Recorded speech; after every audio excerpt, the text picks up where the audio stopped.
পরমহংস শিরোমণি সুখদেব গোস্বামী পাদ বললেন, হে মহারাজ পরীক্ষিত, কুরুক্ষেত্রের যুদ্ধ আরম্ভ হওয়ার অনেক পূর্বেই একবার এক বিশাল সূর্যগ্রহণ হয়েছিল। এমন সূর্যগ্রহণ আর কখনো হয় নাই, এমন সূর্যগ্রহণ হয়েছিল। আর সেই সময় ভগবান শ্রীকৃষ্ণের বয়স 112 বৎসর, কিন্তু দেখতে তিনাকে 15 বৎসরের বালকের মতো, কিশোর বয়স। 112 বৎসর বয়স হয়ে গেছে, কিন্তু একটা দাড়ি মুছ উঠে নাই। আর আজকালকে দাড়ি মুছে বলা, তারা বলে আমি ভগবান। আর তিনার অনুগামী যারা, তারাও ভগবান বলে বিশ্বাস করে নিচ্ছেন মূর্খের মতো, শাস্ত্র দেখে না। আকৃতি প্রকৃতি হয় স্বরূপ লক্ষণ, কার্যের দ্বারা জানা যায় তটস্থ লক্ষণ। এই দুই লক্ষণের দ্বারা জানেন মুনিগণ কে ভগবান আর কে ভগবান নয়। এই তো লক্ষণ। ভগবান রামচন্দ্র 11,000 বৎসর রাজত্ব করেছেন, আর 13,000 বৎসর তিনি অবিহুত্র অবস্থায় ছিলেন। এই 24,000 বৎসর তিনি ছিলেন, কিন্তু একটা দাড়ি মুছ উঠে নাই। কলিযুগ পাবন অবতার শ্রী শ্রী গৌরাঙ্গ মহাপ্রভু তো 48 বৎসর লীলা করে গেলেন। 24 বৎসর নবদ্বীপ লীলা আর 24 বৎসর সন্ন্যাস লীলা। কোন দাড়ি মুছ উঠেছে না। ভগবানের কিছুগুলো লক্ষণের কথা আলোচনা করা আছে। তো যাই হোক, এবার আমাদের শাস্ত্রে বলছেন সূর্যগ্রহণ যদি হয় তাহলে কুরুক্ষেত্রে গিয়ে সন্নিহিত কুণ্ডে স্নান করবেন, আর চন্দ্রগ্রহণে কাশীতে গঙ্গা স্নানের মহিমা। ভগবান শ্রীকৃষ্ণ তখন সবাইকে জিজ্ঞাসা করলেন, এই বলো তো কে কে আমার সঙ্গে যাবে কুরুক্ষেত্রে স্নান করতে? সবাই হাত তুলে রাজি, সবাই যাবে। ভগবান শ্রীকৃষ্ণের 16,108 জন স্ত্রী, তারা যাবে। 16,108টা মেয়ে, তারা যাবে। আবার 1,61,080টি পুত্র, তারাও যাবে। পুত্রবধূগণ যাবে, সবাই। এমনকি বসুদেব দেবকী পর্যন্ত এই বৃদ্ধ অবস্থায় বলছে আমরাও যাব কুরুক্ষেত্রে স্নান করার জন্য। এমন সুযোগ কি হাতছাড়া করা যায়? যেতে হবে। ভগবান শ্রীকৃষ্ণ তখন কি করলেন? রথ সাজালেন, সঙ্গে সব ধরনের জিনিসপত্র নিয়ে রওনা হলেন কুরুক্ষেত্রে।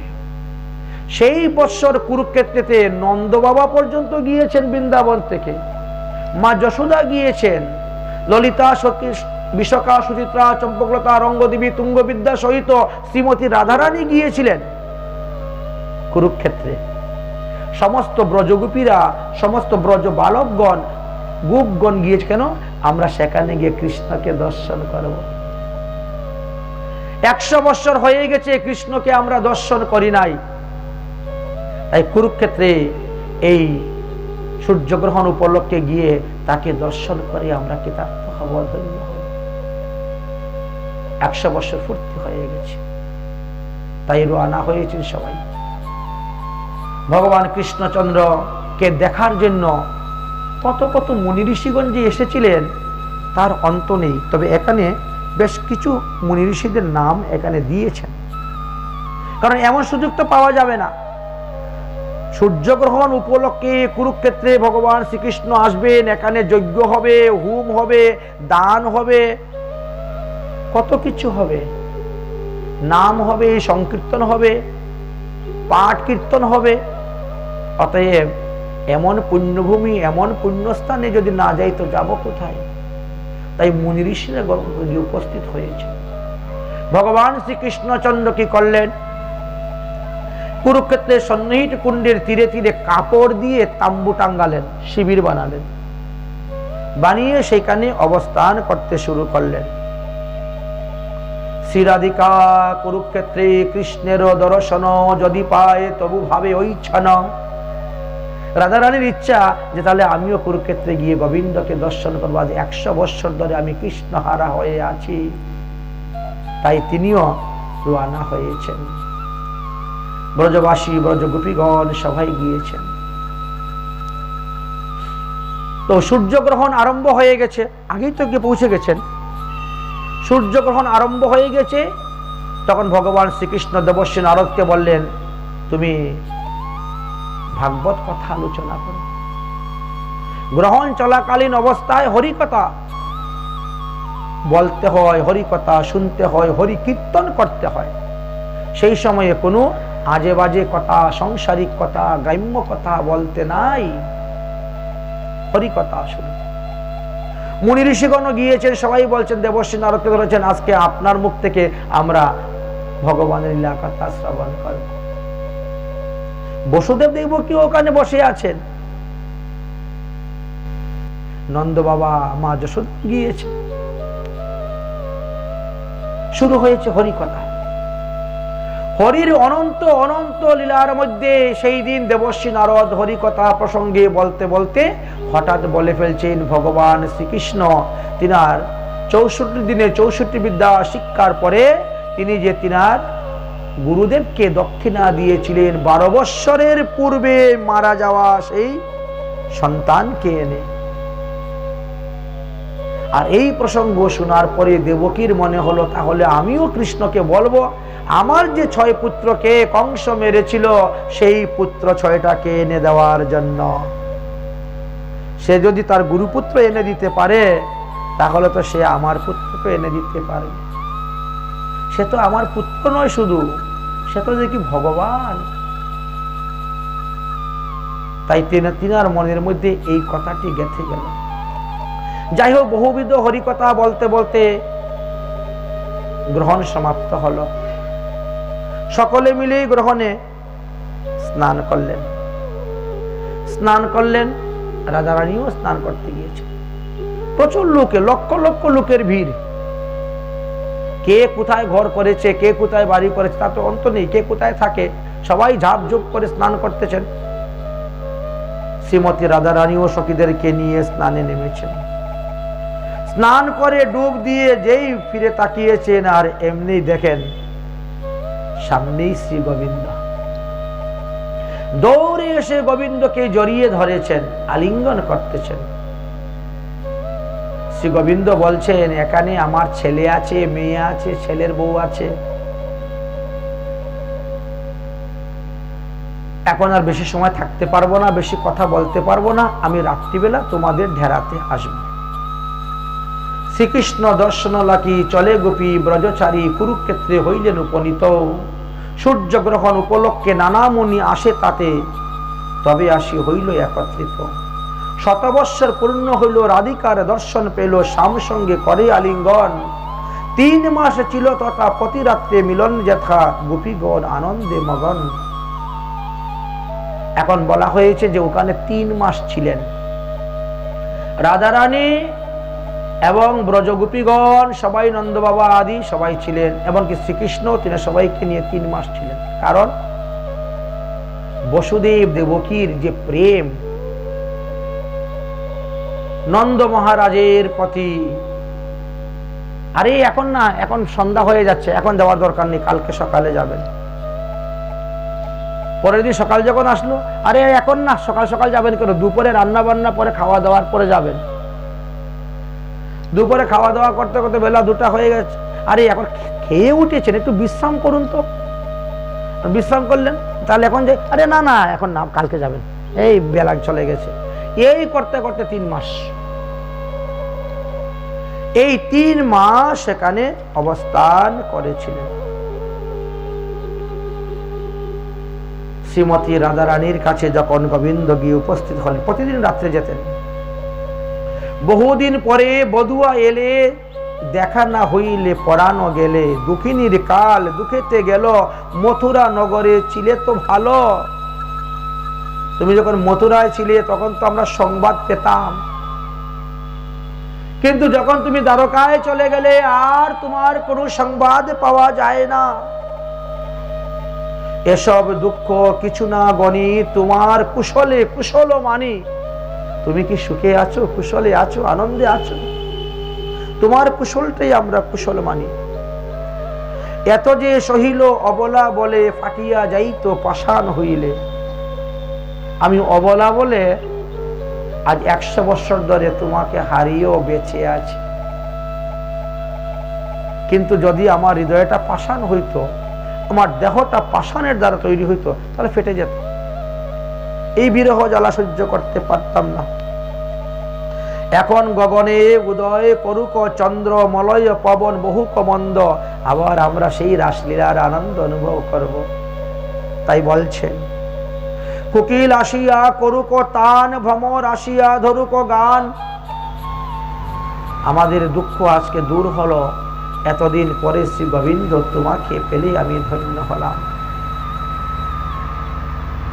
ধীরে ধীরে রাধারানীর সখীরা সবাই তো এদিক ওদিক ঘোরাঘুরি করেন। কৃষ্ণের ঢেরাতেও রাধারানী আসছেন, রাধারানীর ঢেরাতে কৃষ্ণ যাচ্ছেন। নন্দ বাবা, মা যশোদা তারা আসতেছেন বসুদেব দেবকীর ঢেরাতে, তারা আবার এখান থেকে ওখানে যাচ্ছেন। আচ্ছা, এবার রুক্মিণী, সত্যভামা, জাম্বুবতী তারা যখন রাধারানীর সঙ্গে মিললেন, সখীদের সঙ্গে মিললেন, সমস্ত তত্ত্বকথা তো আগেই শুনে নিয়েছেন রোহিণী মায়ের নিকট থেকে। এতে সিদ্ধান্ত হলো রাধা কৃষ্ণ এক আত্মা, রাধা কৃষ্ণ এক আত্মা, দুই দেহ ধরি অনন্য বিলায়ন রস আস্বাদন করি। একমাত্র শ্রীদামের অভিশাপের কারণে রাধা এবং কৃষ্ণের মধ্যে 100 বছর এই বিচ্ছেদ ছিল। তারা বাস্তবে এক আত্মা, দুই দেহ ধরেছেন।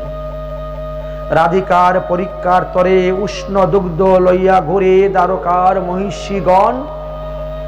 আচ্ছা, রাধা কৃষ্ণ এক আত্মা, তাহলে রাধা রানী খেলে কৃষ্ণর পেট ভরে যায়, কৃষ্ণ খেলে রাধার পেট ভরে যায়, আলাদা আলাদা খেতে দিতে হয় না। দেখি পরীক্ষা করে।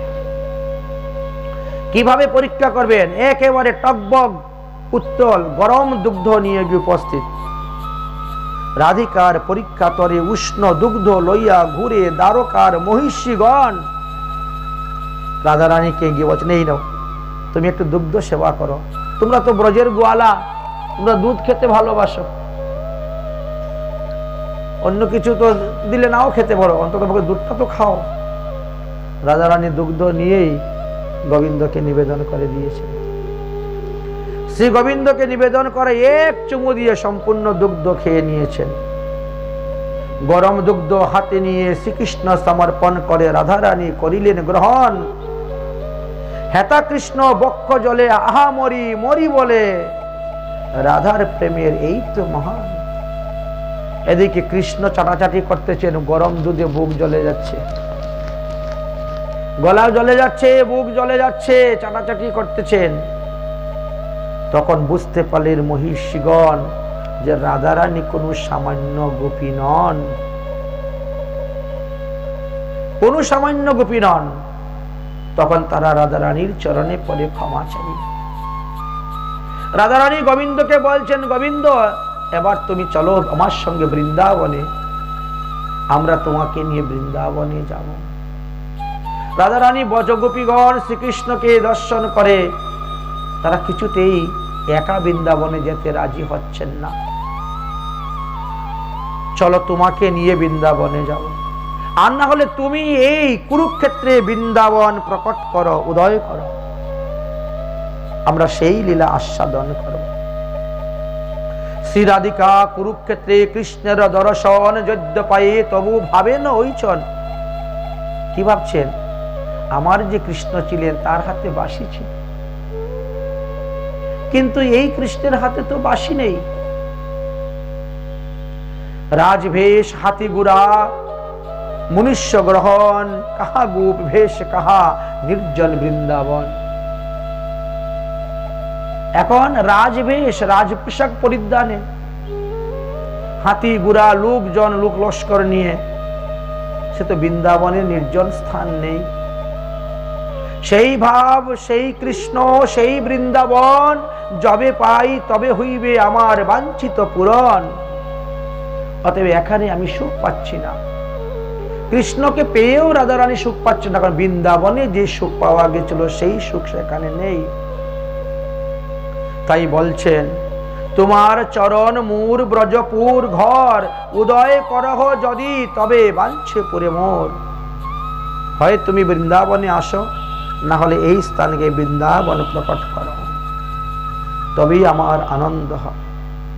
এই রূপে রাধিকা দেখি জগন্নাথে, রোহিণী সহিত দেখে রেবতী, বংশী নাহি হাতে। তিনি দেখছেন রুক্মিণী, সত্যভামা, জাম্বুবতী, নাগনাজিতা, এদেরকে নিয়ে কৃষ্ণ বসে আছেন, হাতি বাসি নেই, আনন্দ পাচ্ছেন না। তাহলে কি রূপে আনন্দ পাবেন? বলে ত্রিভঙ্গা সুন্দর ব্রজের ব্রজেন্দ্র নন্দন, এই রূপে দর্শন পাইলে পূর্ণ হইবে মন। হে কৃষ্ণ, তুমি সেই বৃন্দাবনের রূপটা ধরো তো। ত্রিভঙ্গ সুন্দর ব্রজের ব্রজেন্দ্র নন্দন, এই রূপে যদি তুমি আমাকে দর্শন দাও, তাহলে আমার হৃদয় শান্ত হবে, সুশীতল হবে। তাই আমি তোমাকে নিয়ে বৃন্দাবনে যাব। এইভাবে বলা বলি করতেছেন। শ্রীকৃষ্ণের প্রতি বধূগণ শ্রীমতী রাধারানী বলতেছেন, অবশেষে রাধাকৃষ্ণ করে নিবেদন, সেই তুমি সেই আমি, সেই তো নবসঙ্গম। তথাপি আমার মন হয় বৃন্দাবন, বৃন্দাবন উদয় করাও আপন চরণ। ইহা লুক অরণ্য, হাতি ঘোড়া রথ ধ্বনি, আর তাহা পুষ্প উদ্যান, ভিঙ্গ পিক, নানা পক্ষীর গান শুনি। এই রাজবেশের সঙ্গে সব ক্ষত্রিয়গণ, আর হেতা গোপগণ সঙ্গে মুরলী বাঁধান। কত পার্থক্য! বৃন্দাবনের কৃষ্ণ আর দ্বারকার কৃষ্ণের মধ্যে পার্থক্য কত! তাই রাধারানীর সুখ হচ্ছে না। ব্রজে তোমার সঙ্গে যেই সুখ আস্বাদন করেছি, সেই সুখ সমুদ্রের ইহার নাহি এক বিন্দু, নাহি এক ক্ষণ, মানে এক বিন্দু। শ্রীধাম বৃন্দাবনে তোমার সঙ্গে যে প্রেম আস্বাদন করেছিলাম, এখানে তার এক বিন্দু আস্বাদন হচ্ছে না। অতএব হে গোবিন্দ, আমার লইয়া পুনর্লীলা করো বৃন্দাবন। চলো বৃন্দাবনে চলো, আমার লইয়া পুনর্লীলা করো বৃন্দাবন, তবে আমার মনোবাঞ্ছা হইবে পূরণ।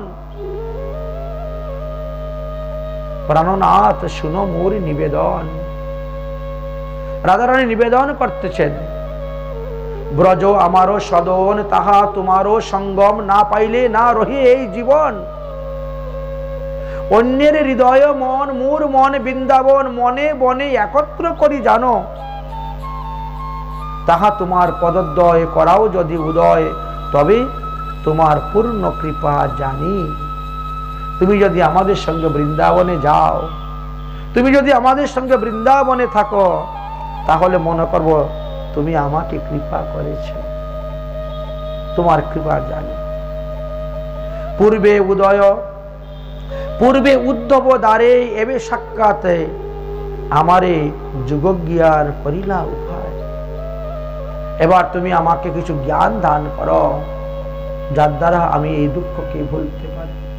তুমি বিদগ্ধ মাধবে কৃপাময়, জানো তোমার হৃদয় মোর ঐচে কহি না জুজায়। চিত্ত করি তোমা হইতে, বিষয়ে নাহি চাহি লাগাইতে, যত্ন করি নারী কারিবারে। মনে করি যে মনটাকে বিষয়ে লাগিলে কৃষ্ণকে ভুলবো, বিরহ বেদনাটা কম হবে, কিন্তু বিষয়ের মধ্যে মন লাগাতে পারি না। তার ধ্যানে শিক্ষা করা হো, লোকে হাসাইয়া মারো, নানা স্থানে না করো বিচার। আর লোকে আমাকে কি বলে? পাগলিনী, রাধা কলঙ্কিনী। নহে গোপেশ্বর পদ কমল, তোমার ধ্যান করি পাইবে সন্তোষ। তোমার বাক্য পরিপাটি, তার মধ্যে কোটিনাটি, শুনি গোপী আর বাড়ে রুষ। দেহস্মিত নাহি যার সংসার কূপে, কাহা তার তাহা হইতে না বুঝে উদ্ধার। তাই আমার তো দেহের মধ্যে কোনো কিছুই নেই, এই জন্য গৃহকার্যে আমার মন লাগে না। সর্বদা যেন একটা বিরহ সমুদ্রের মধ্যে আমি পড়ে আছি। বিরহ সমুদ্র জলে কাম তিমিঙ্গিল কিলে, গোপীগণে নেহে তার পার। আমি যেমন কষ্ট পাচ্ছি, তেমন ভাবে আমার গোপীগণরাও কষ্ট পাচ্ছে তোমার জন্য। বৃন্দাবন গোবর্ধন যমুনা পুলিন বন, সেই কুঞ্জে রাসাদিক লীলা এগুলা কি তোমার মনে পড়ে না? তোমার কি একবারও ইচ্ছা হয় না সেই বৃন্দাবন যাওয়ার জন্য? সেই ব্রজের জনগণ, মাতা পিতা, বন্ধুগণ, বড় চিত্র কেমনে পারশিলা, কেমন করে তুমি ভুলে গেলা? এই বৃন্দাবনের লীলা কথা, মাতা পিতার কথা, ভাই বন্ধুর কথা, সখাদের কথা তুমি কেমন করে ভুলে পড়ে আছো দ্বারকাতে? বিদগ্ধ মৃগ্ধ গুণযত সুশীল স্নিগ্ধ কত, আমি তুমি নহি দুহবাস। তবে যে আমারও মন নাহি স্মরে ব্রজজন, যে আমারও ঊর্ধ্বের বিলাস। ভগবান শ্রীকৃষ্ণ তখন বলছেন, প্রাণপ্রিয়ে শুনো মোর শ্রী সত্য বচন, তোমা সবার স্মরণে ঝুরি মই রাত্রি দিনে, মোর দুঃখ না জানে কোনো জন। তুমি যেমন আমার বিরহে বৃন্দাবনে বসে কাঁদো, আমিও তোমার বিরহে মথুরায় বসে কেঁদেছি, আর এখন দ্বারকায় বসে কাঁদি। মোর দুঃখ কারো কাছে বলার মতো নেই। তোমার দুঃখ তো ললিতাদি সখীগণের কাছে বলতে পারছো, বলে তোমার হৃদয়টা একটু হালকা হচ্ছে, কিন্তু আমার দুঃখ যে বলবো এরকম আমার অন্তরঙ্গ বন্ধু কেউ নেই। কার কাছে বলবো? ব্রজবাসী যতজন, মাতা পিতা সখাগণ, সবে হয় মোর প্রাণ সম। এরা সবাই আমার প্রাণ হইতে আরো অধিক প্রিয়। তার মধ্যে গোপীগণ সাক্ষাৎ মোর জীবন, তুমি মোর জীবনের জীবন। ওগো রাধে, তুমি আমার প্রাণের প্রাণ, তুমি আমার জীবনের জীবন। এই জন্যই তো হামারা ধন রাধা রাধা রাধা বলে কেঁদেছি। তোমার সবার প্রেম রসে আমারে করিল পাগল, আমি তোমার অধীন কেবল। তোমার কাছ থেকে আমি যে ভালোবাসা পেয়েছিলাম, প্রেম পেয়েছিলাম, যে আনন্দ সুখ পেয়েছিলাম, আমার 16,108 জন স্ত্রী থাকতে সত্ত্বেও সেটা পাই নাই। তাই তো আমি রাধা রাধা বলে কাঁদি। তোমার সভা ছাড়িয়া আমা দূরে লইয়া রাখিল দৈবে প্রবল। আমার কপালটাই খারাপ, বিধাতা আমার ভাগ্যে এমন লিখেছে যে মাত্র 11 বছর 7 মাস তোমাদের সঙ্গে থেকে তারপরে তোমাদেরকে ত্যাগ করে এত দূর যে গিয়ে আমি থাকবো, এটা আমি কখনো ভাবতেও পারি নাই। আমার কপালটা যে এত খারাপ। ভগবান শ্রীকৃষ্ণ নিজেই নিজের কপালকে দুষতেছেন, নিজের কর্মফলকে দুষতেছেন। হে বিধাতা আমাকে এমনই করেছে। তোমার সভা ছাড়িয়া আমা দূর দেশে লইয়া রাখিল এই দৈব প্রবল। এই জন্য দৈব যুগে যা হয় বড় প্রবল, তার হাত থেকে রক্ষা পাওয়া বড় মুশকিল। হে রাধে, কংসবধের পরেও যদি আমি ব্রজধামে যাওয়ার জন্য চেষ্টা করেছিলাম, কিন্তু দুষ্ট জরাসন্ধু এসে আক্রমণ করল। তার সঙ্গে যুদ্ধ করতে করতে করতে করতে 17 বৎসর চলে গেল। 18 বৎসর বয়সে, 18 বৎসর মানে আমার 32 বৎসর বয়স, তখন 18 বারে যুদ্ধের সময় এমন চক্রান্ত হলো, আমি কালযবনকে সামলাবো না, জরাসন্ধুকে সামলাবো না, আমার যদুবংশের লোকগুলাকে সামলাবো। নিজের আত্মীয় স্বজন ইষ্টি কুটুম্বের মঙ্গল চাইতে গিয়ে শেষ পর্যন্ত আমাকে মথুরা বৃন্দাবন ত্যাগ করে দ্বারকায় আসতে হয়েছে। প্রিয়া, কি আর বলবো তোমাকে? প্রিয়া প্রিয় সঙ্গহীন, প্রিয়া প্রিয় সঙ্গ বিনা নাহি জিয়ে এ সত্য বচন। ভালোবাসা এমন একটি বস্তু, প্রিয়তমাকে ভুলে প্রিয়া কখনো বাঁচতে পারে না, আর প্রিয়তমা ও প্রিয়াকে ভুলে কখনো বাঁচতে পারে না। এটা একেবারে ধ্রুব কথা, ধ্রুব সত্য। মোর দশা শুনো যাবে, তার এই দশা হবে, এই ভয়ে রহে আঁকি মন। আমার এই দুঃখের কথা কাউকে বলতে যাই না, কারণ আমার এই দুঃখের কথা শুনে যদি কেউ পরিহাস করে, তারও তো এরকম দুঃখ আসবে। যদি উপহাস করে, নিন্দা করে, ঠাট্টা করে, তাই বলছে আমার দুঃখটা আমার ভিতরেই থাক। এই ভয়ে দুহে রাখি প্রাণে, প্রাণের মধ্যে ঢেকে রেখে দেই, কাউকে বলি না। সেই সতী প্রেমবতী প্রেমবান সেই পতি বিয়োগ সে বাঞ্ছে প্রিয় হিত না গণে আপন দুঃখ বাঞ্ছে প্রিয় জনসুখ সেই দুই মিলিয়া চরিত। আমি জানি তুমি সর্বদাই আমার মঙ্গল চাও, তুমি আমার কল্যাণ চাও দেবী। রাখিতে তোমারও জীবন সেবী আমি নারায়ণ, এই শক্তি আসি নীতি নীতি। তুমি জানো তুমি যাতে ভালো থাকো রাধে, তুমি যাতে সুখে থাকো, এই জন্য আমি প্রতিদিন নারায়ণের পূজা করি, প্রতিদিন আমি বেদ পাঠ করি, প্রতিদিন আমি উপনিষদ পাঠ করি, প্রতিদিন আমি ব্রাহ্মণ বৈষ্ণবকে দান করি, যাতে আমার ব্রজজন তারা সবাই ভালো থাকে, তারা সবাই সুস্থ থাকে। নীতি নীতি আমি সূক্ষ্ম দেহে তোমার কাছে আসি, কিন্তু তুমি যখন অন্তর্মনা হও তখন তুমি আমাকে দেখতে পাও, তোমার সঙ্গে আমি লীলা করতেছি। কিন্তু যখন তুমি বহির্মনা হও তখন তো তুমি আমাকে দেখতে পাও না, তখন তুমি আমার জন্য কাঁদো। তোমার সনে ক্রিয়া করি পুনর্যাই যদুপরি, তাহা তুমি মানো স্ফূর্তি মাত্র। আমি এসে তোমার সঙ্গে বাস করে, তোমার সঙ্গে লীলা করে, ক্রিয়া করে আমি চলে যাই, কিন্তু তুমি তখন মনে করো এটা আমার হৃদয়ে স্ফূর্তি হয়েছে, আমি স্বপ্নে দেখতেছি। কিন্তু বাস্তবে সেটা স্বপ্ন নয় দেবী, আমি স্বয়ং আসতাম তোমার কাছে। মোর ভাগ্য মোর বিষয়ে মোর যে প্রেম হয়ে সেই প্রেম পরম প্রবল।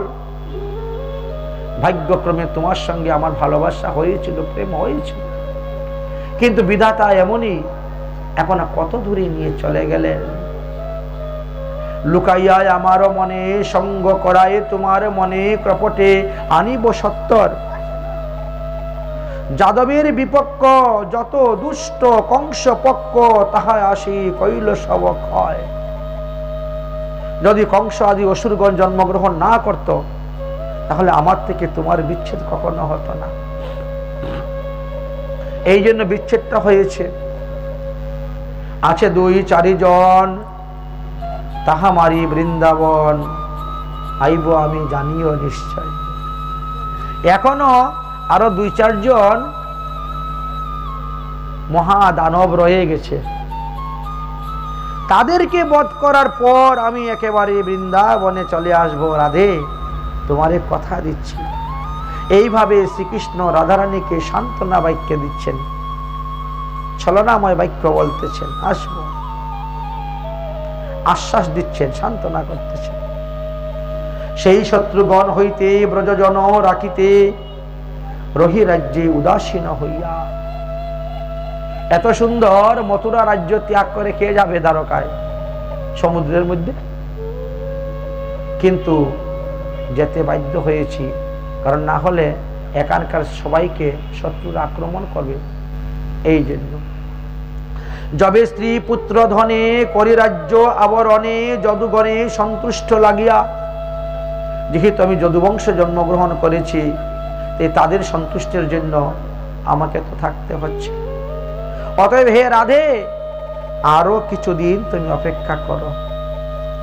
আরো কয়েকটি শত্রু রয়েছে যাদবের পক্ষে, আমি তাদেরকে সংহার করে বধ করে আমি একেবারেই শ্রীধাম বৃন্দাবনে চলে আসব, একেবারেই চলে আসব। ব্রজে আসিব বলিয়া রাধারানীর সমীপে শ্রীকৃষ্ণ প্রতিজ্ঞাবদ্ধ হইলেন। তোমার যে প্রেমগুণ কবে আমায় আকর্ষণ আনিবে আমাদিন ও 10-20। আমার মনে হচ্ছে তোমার যে ভালোবাসা, তোমার যে প্রেম, এতে 10-15-20 দিনের মধ্যেই মনে হয় আমি বৃন্দাবনে চলে আসবো, দ্বারকা ত্যাগ করে। পুনরাসি বৃন্দাবনে ব্রজবধূ তোমার সনে বিলসিব রজনী দিবস। আর আসার পরে দিন রাত আমরা আগের মতন সেই বিলাস করব, খেলাধুলা করব। তারপর শ্রীকৃষ্ণ রাধারানীকে একটি শ্লোক বলিলেন, যাহা শ্রীমদ্ ভাগবতের 10ম স্কন্ধের 82 অধ্যায়ের 85 নম্বর শ্লোকে আলোচনা করে গিয়েছে। ময়ি ভক্তি ভূতানাম অমৃতায়াম কল্পতে দৃষ্টা জদাসিনং মহতে স্নেহং ভবতি নাম মদপ্পায়ম।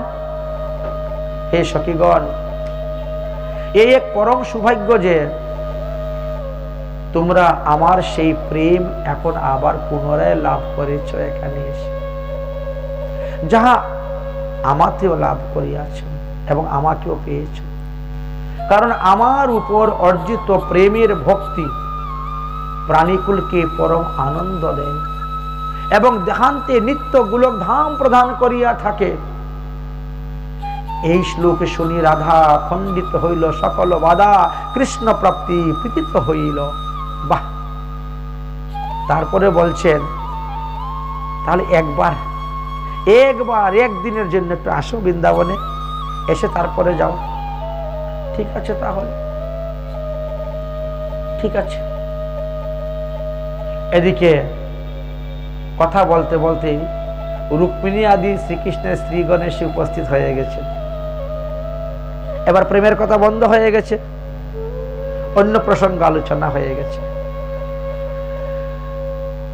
জাম্বুবতী আদি তারা বলতেছেন, দেখো আমরাও কৃষ্ণের দাস, আমরা স্ত্রী হলে কি হলো, স্ত্রী হলেও আমরা কৃষ্ণের দাসী। কিভাবে বলে, পাদ প্রগৃহাং মনিহার পোতাম দাসী। আমরা কি কৃষ্ণের পা টিপে দেই না? আচ্ছা, কোন স্ত্রী তার স্বামীর পা টিপে দেয় না? কে বা কাপড় ধুয়ে দেয় না? কে বা রান্না করে খাওয়ায় না? এটা দাস্য কাজ। তাই বলছেন আমরাও শ্রীকৃষ্ণের দাসী, তোমরা যেমন দাসী। এইভাবে আলোচনা হইতে শুরু হলো।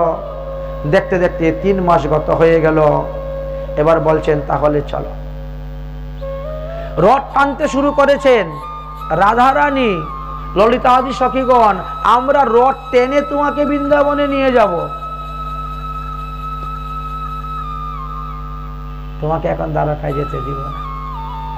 সেইভাবে ভাবিত হয়েই তো মহাপ্রভু জগন্নাথের রথ টেনেছিলেন। জগন্নাথের রথযাত্রাতে মহাপ্রভু কোন ভাব নিয়ে রথ টেনেছিলেন? রাধা ভাবে ভাবিত হয়ে রথ টেনেছিলেন মহাপ্রভু। আর রথ টানতে টানতে টানতে টানতে নিয়ে আসলেন। শেষে অজ্ঞান হয়ে পড়ে গেলেন। আমি বৃন্দাবনে আমার গোবিন্দকে নিয়ে চলে এসেছি, আর চিন্তা নেই। যার ফলে মহাপ্রভু উল্টা রথ আর টানতে যান নাই। আমি এত কষ্ট করে রথ টেনে কুরুক্ষেত্র থেকে আমার গোবিন্দকে বৃন্দাবনে এনেছি, আর গোবিন্দকে বাইরে নিয়ে যেতে দিব না। তাই মহাপ্রভু উল্টা রথ টানতে যান নাই। আমাদের রাধাকুণ্ডে বৃন্দাবনে উল্টা রথ হয় না। ওই একবারই রথ, ওই গেলেন ঘুরে এসে বসে গেলেন। যেহেতু মহাপ্রভু উল্টা রথ টানেনই নাই, জানি নেই উল্টা রথ টানতে, তা আমরা কেন যাবো টানতে? সেই প্রেম, সেই ভাব, সেই ভক্তি মহাপ্রভুর মত, মহাপ্রভুর পথ। যারা ধীরভাবে অবলম্বন করেছেন, আঁকড়ে ধরেছেন, তাদের সেই ভাব, সেই মন, সেই এইভাবে কুরুক্ষেত্রের সূর্যগ্রহণ উপলক্ষে এই সমস্ত কার্য হয়েছিল, যাহা আমরা এতক্ষণ আস্বাদন করলাম। এই স্থানে আমরা কুরুক্ষেত্রের লীলা কথা বিশ্রাম দিচ্ছি।